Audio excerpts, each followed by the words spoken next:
Hey, what's up? I'm Norris. I'm here with another pattern haul. It's kind of hard for me to do pattern hauls because they don't come out with that many men's patterns. So I find myself having to take an old pattern and modifying it to create something new, or I just have to create the entire pattern myself and just construct it and all that, all in one sitting. But from time to time, I find vintage patterns that are really fire. There were a lot more women sewing men's patterns back in the day, and there were a lot more men that were sewing. So they made more then. So now it's kind of hard for me to find modern versions of things that I want to make. So that's why I end up making my own stuff. So a couple of years back, my wife was like, well, since you like vintage styles and all that stuff so much, you should just get some vintage patterns. So I was like, all right, cool. So a few months back, I was just tired of, it just takes so much brain power to create these patterns and to just make stuff. Sometimes I just want to open up a pattern, cut it out, you know what I'm saying, do my measurements and just make it. So I went online, I went to Etsy.com. This is not a plug. This is just a source of where I find these patterns. So the first pattern that I found on Etsy was a Butterick pattern, and it's Butterick, what number is this? 4710. If you can see it right here. I really love the shorts. I'm gonna make these, but right now I'm working on the pants. It has like a little patch pocket in the front.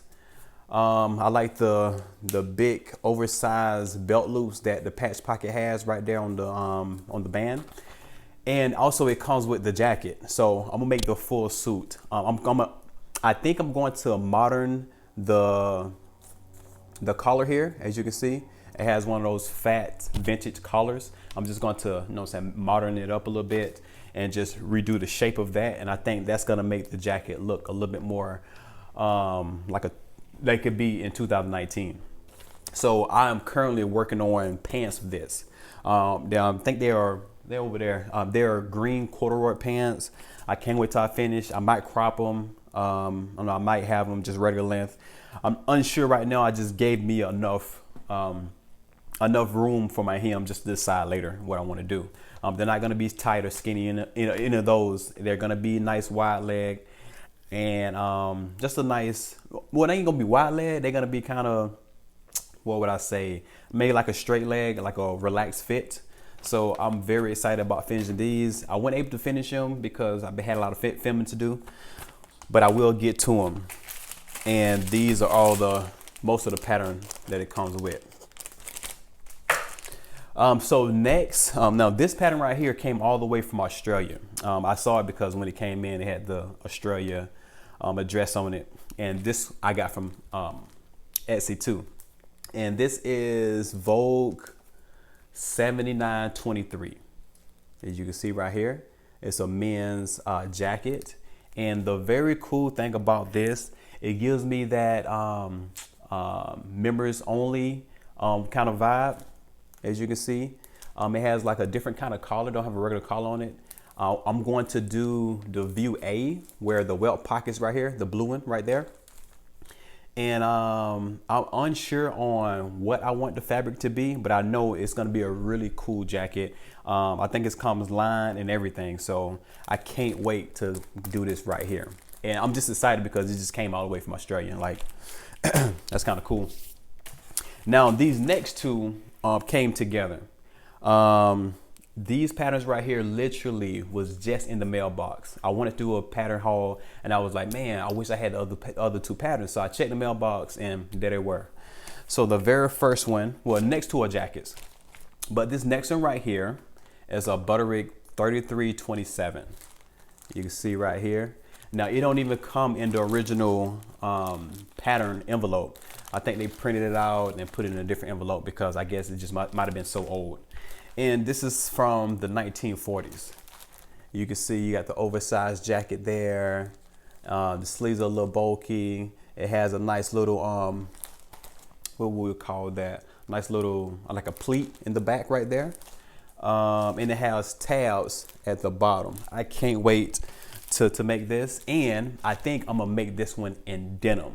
I think this would be really cool to have a nice vintage kind of style denim jacket made today. And I don't think I'm going to change anything on it. I want to do view B right here. It has a band on the jacket with the button. It has like the fat lapel with the collar. I mean, everything about this jacket right here is fire. And I'm gonna make it in denim. I mean, it's gonna be amazing. I can't wait to rock it. Now the last one is another jacket. It's kind of similar to that one, but it's a different kind of style. It's more of a casual jacket. On the actual cover, oh well, it's Simplicity pattern 3074, and it's from the 1940s too, 1949 to be exact. And I got a size 38 to 40 chest. As you can see right here, this one right here is a little bit more casual, and this one right here is a little bit more dressier, but it's still a casual jacket. And they did that one in corduroy. Corduroy would be really cool, but I think I'm doing corduroy on the first one I showed you. So this one, I'm not really sure. I might do corduroy again. I just have to find some type of fabric that I'm drawn to, or I might just do this one right here that has the checker print. So these are my newest inspirations when it comes to what I'm making, and like I said, it's really hard to find really cool new patterns for men. So that's why me and the wife go so hard with designing for simplicity and doing our own stuff outside of simplicity with the Sword Academy School. All right. So appreciate you watching this video. Remember to subscribe to this channel. Remember to comment. Oh, also remember to follow me on Instagram at Norris Danta Ford, and Danta is spelled D-A-N-T-A. All right. See you in the next video.